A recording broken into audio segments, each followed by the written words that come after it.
हिमांचल राजा के अवतार धारण करती है। बोलिए पार्वती मैया की जय हो। मैया जैसे अवतार धारण करती हैं, तुरंत नारद जी आ जाते हैं। हिमांचल राजा दिव्य स्वागत सत्कार करते हैं और कहते महाराज आप बड़े ही अच्छे समय पर आए हैं। हमारे यहाँ एक कन्या ने जन्म लिया है, तनिक उसका हाथ देख करके बताइए इसमें कौन कौन से अवगुण हैं, तो वो दूर कराए जाएं। नारद जी कहते हैं लेवा करके लाइए कन्या को। लेवा करके जाते हैं हिमांचल राजा। नारद जी हाथ देखते हैं, कहते हैं उमा अंबिका भवानी इसके नाम होंगे। अरे ये तो सद्गुणों की खान है, इसके कारण आपके कुल की कीर्ति बढ़ेगी। जितना अच्छा अच्छा था सब नारद जी बता दिए। हिमांचल राजा कहने लगे बाबा हम तो अवगुण पूछे थे, आप तो सद्गुण बताए जा रहे हैं। नारद जी कहने लगे महाराज अवगुण है ही नहीं तो बताएं कैसे, आपकी पुत्री में एक भी अवगुण नहीं है। हाँ लेकिन इसका जो दूल्हा होगा उसके कुछ अवगुण दिखाई दे रहे हैं, कहो तो दूल्हे के बता दे। कहने लगे दूल्हे के ही बता दो। तो नारद जी कहते अमान होगा। नारद जी के कहने का अर्थ था कि मान सम्मान से परे होगा। हिमांचल राजा सोचते उसका कोई मान सम्मान ही नहीं होगा। नारद जी कहते अमंगल वेशधारी होगा, माता पिता को कोई पता नहीं होगा, विशाल जटाएं होंगी।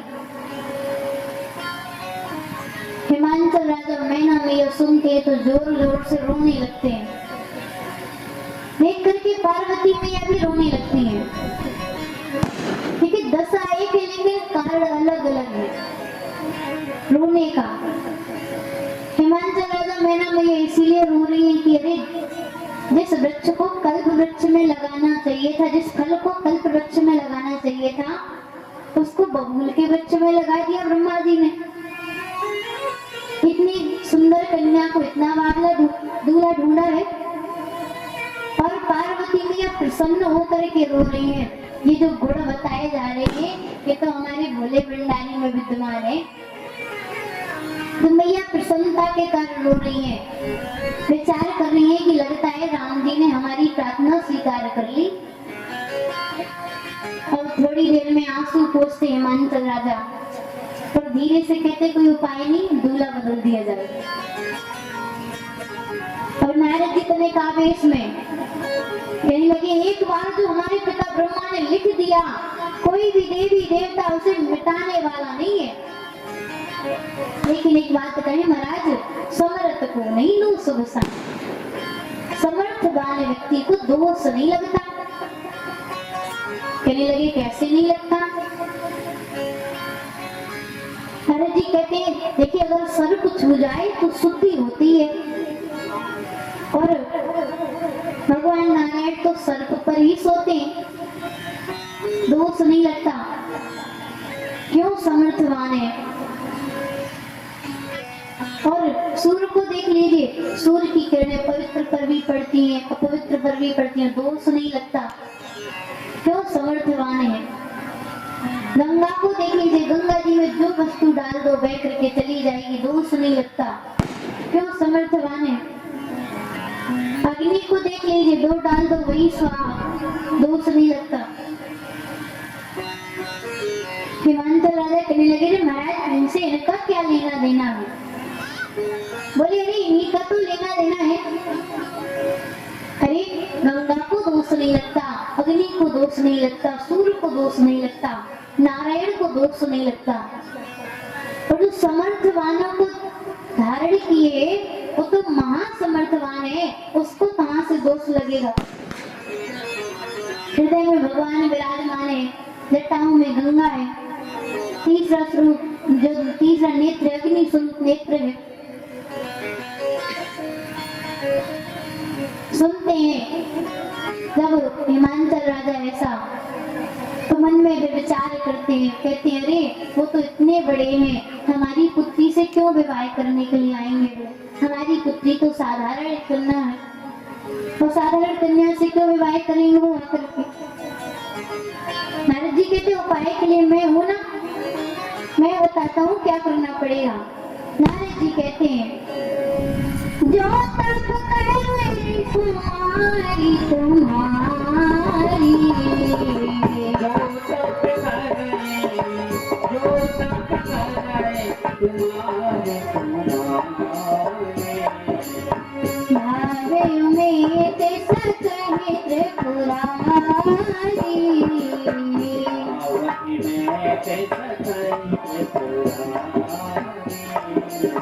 भावे में ते सकहे त्रिपुरारी।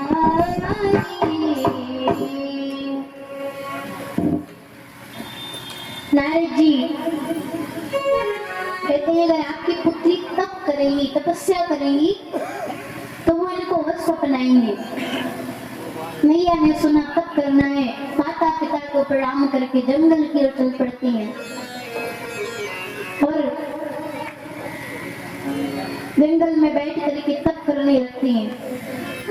इधर कथा भोले बाबा के यहाँ पर पहुंचती है। जब से सती मैया ने देह त्याग किया तब से भोले बाबा को बैराग हो गया। भोले बाबा इधर उधर घूमते हैं, कथाओं को सुनते भगवान की। एक बार भोले बाबा चले जा रहे थे, नीलगिरी पर्वत से गुजर रहे थे, तो देखते हैं कौआ महाराज पक्षियों को कथा सुना रहे। तो तभी भोले बाबा एक मराल का वेश धारण करते, हंस का स्वरूप धारण करते हैं और जाकर के काक भुसुंडी जी से पूरी राम कथा सुनते हैं। और इसी कथा को अभी भोले बाबा पार्वती मैया को सुनाएंगे। इधर एक तारकासुर नाम का दैत्य उत्पन्न होता है। तारकासुर ब्रह्मा जी की तपस्या करता है, ब्रह्मा जी को प्रसन्न करता है। ब्रह्मा जी प्रकट होते हैं, कहते मांगो क्या चाहिए। तो पहला तो आप सभी जानते होंगे, अमर बना दो। आज तक जितने भी दैत्य तपस्या किए होंगे तो सबसे पहले यही कहा अमर कर दो। फिर ब्रह्मा जी दोबारा से रिपीट करेंगे, अरे ये नहीं कर सकते, कुछ और मांगो। तारकासुर के पास भी जाते, पूछते क्या चाहिए। तारकासुर कहता है महाराज अमर कर दीजिए। बोले अमर नहीं कर सकते, अमर हम नहीं है, आपको कैसे करें, कुछ और मांगो। तो तारकासुर विचार करता है कि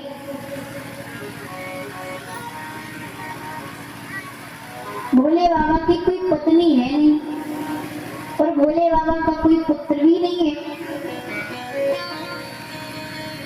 तो कहता है कि भोले बाबा के द्वारा जो उत्पन्न पुत्र हो उसी के द्वारा मेरी मृत्यु हो। ब्रह्मा जी कहते तथास्तु। ब्रह्मा जी वरदान देकर के चले जाते हैं। इधर देवताओं को तारकासुर परेशान करने लगता है। एक बार भोले बाबा कैलाश पर्वत पर बैठे हुए थे, राम जी प्रकट होते हैं। राम जी प्रकट होकर के सती मैया के जन्म से लेकर के मरण तक की पार्वती मैया के जन्म की पूरी कथा सुनाते हैं। भोले बाबा कहने लगते धन्य प्रभु, जिसने अपमान किया उसी की कथा गाए जा रहे हैं। राम जी कहते बाबा हमने आपको इतनी अच्छी कथा सुनाई, आप हमें दक्षिणा नहीं देंगे। भोले बाबा कहते मांगे प्रभु, जो मांगेंगे दूंगा। तो राम जी कहते हैं कि बाबा हमारी तो यही है विनती है आपसे कि आप हमें दक्षिणा में यही दीजिए कि आप जाकर के पार्वती मैया से विवाह कर लीजिए। तो पहले तो भोले बाबा मना कर देते हैं। क्यों? कहते जब विवाह होता है तो कन्या का पिता वर के यहाँ पर जाता है रिश्ता लेकर के, वर का हाथ मांगने के लिए। अपने विवाह की बात करने में ही जाऊं और सोचते हैं कि पहले गृहस्थी में था, विरक्ति बनाऊं, बड़े ही आनंद है, और फिर उसी में डाल रहे हैं। लेकिन कहते हैं कि अगर आपकी आज्ञा हो गई है तो फिर अच्छा बुरा नहीं देखना है, आज्ञा सिर पर जी अंतर ध्यान हो जाते थे। भोले बाबा विचार करते गाय तो करना ही है। सती ने मेरे राघव जी की परीक्षा ली, जब तक मैं पार्वती की परीक्षा ना ले लूं तब तक विवाह नहीं करूंगा। इधर आकाशवाणी होती है, पार्वती मैया तप कर रही थी। आकाशवाणी होती है, कहती है हे भवानी, आपकी जो इच्छा है वह जल्द ही पूर्ण होने वाली है, और सप्तऋषि आए तो हमारी बात को सत्य मानिएगा। पिताजी आए तो उनके साथ घर जाइएगा। और इधर भोले बाबा सप्तऋषियों को बुलवाते हैं और सप्तऋषियों से कहते हैं कि जाइए पार्वती जी का परीक्षण करके आइए।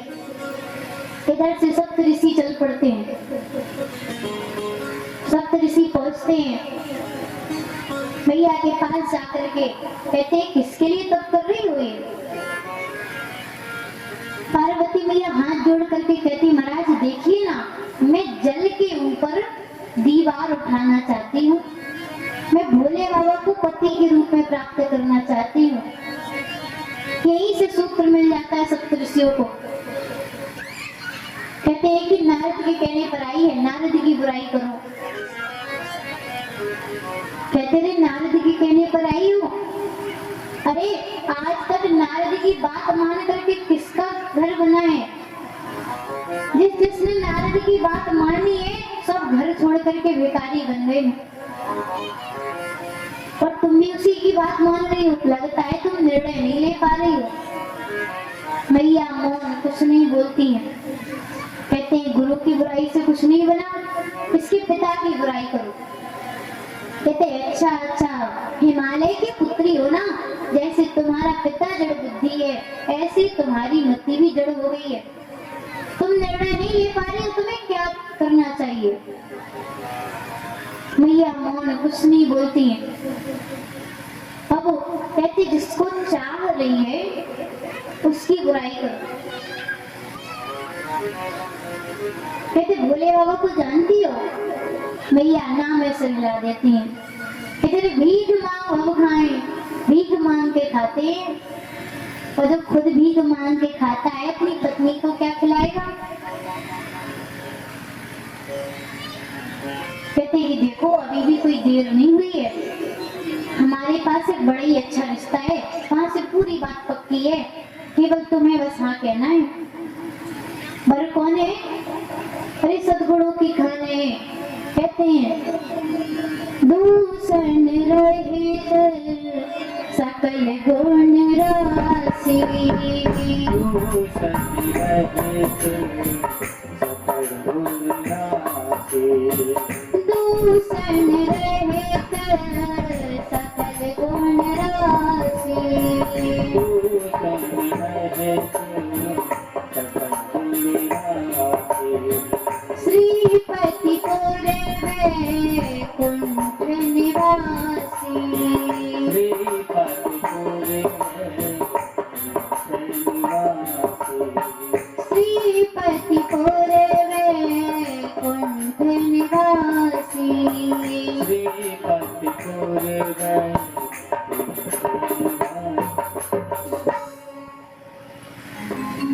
कहते हैं कि लक्ष्मी के पति हैं, वैकुंठ के रहने वाले हैं। कहो तो बात आगे बढ़ावे। मैया देखती हैं कि उन्होंने तो विकल्प ला करके रख दिया है। कहते हैं किसी भी संकल्प का कभी विकल्प मत ढूंढिएगा, जहां से आप विकल्प ढूंढेंगे संकल्प टूट जाएगा।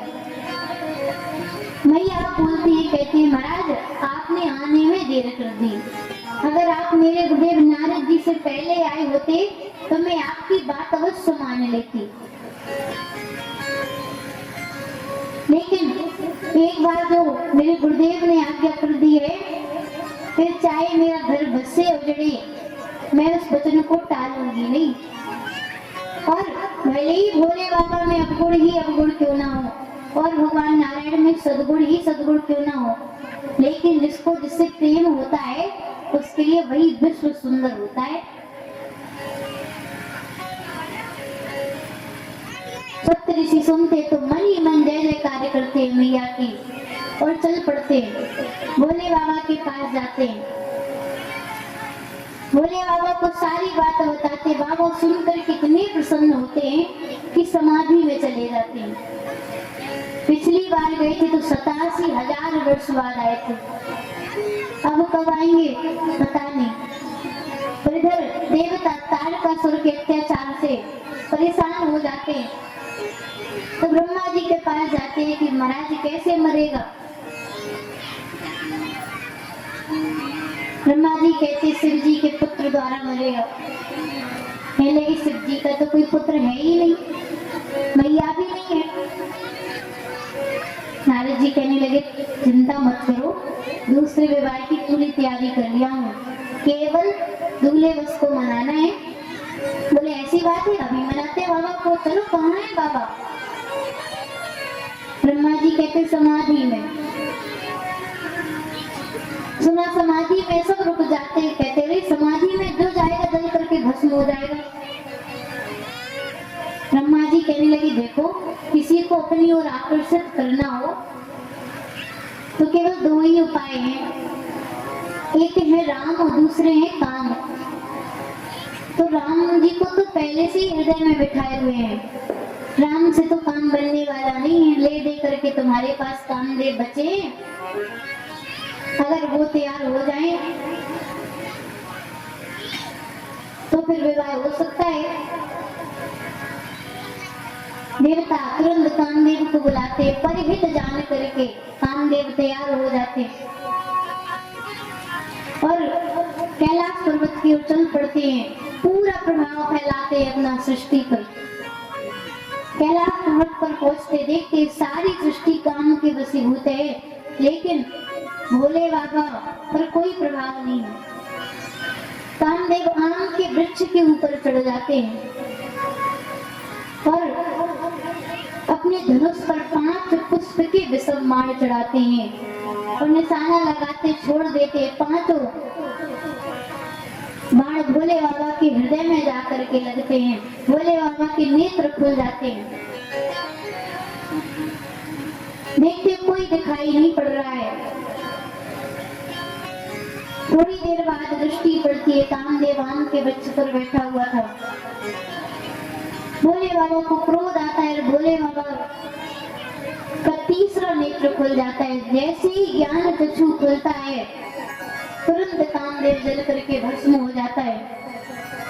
कामदेव जल करके भस्म होता है। रति मैया भाग करके आते हैं, कामदेव की पत्नी।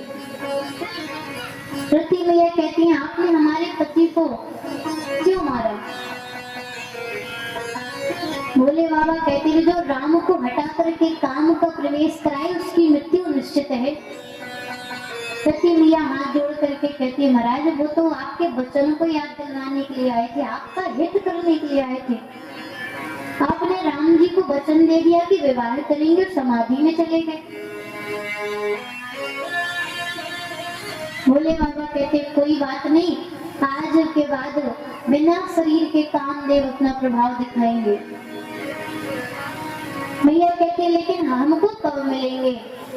तो भोले बाबा कहते हैं जब यदुवंश कृष्ण अवतारा, जब यदुवंश कृष्ण अवतारा, जब यदुवंश कृष्ण अवतारा, जब यदुवंश कृष्ण अवतारा, हो यही हरण महामहि धारा, हो यही हरण महामहि धारा, कृष्ण तने होए पति तुम्हारा, कृष्ण तनय हुए हैं पति तोरा, कृष्ण तने होए पति तुम्हारा,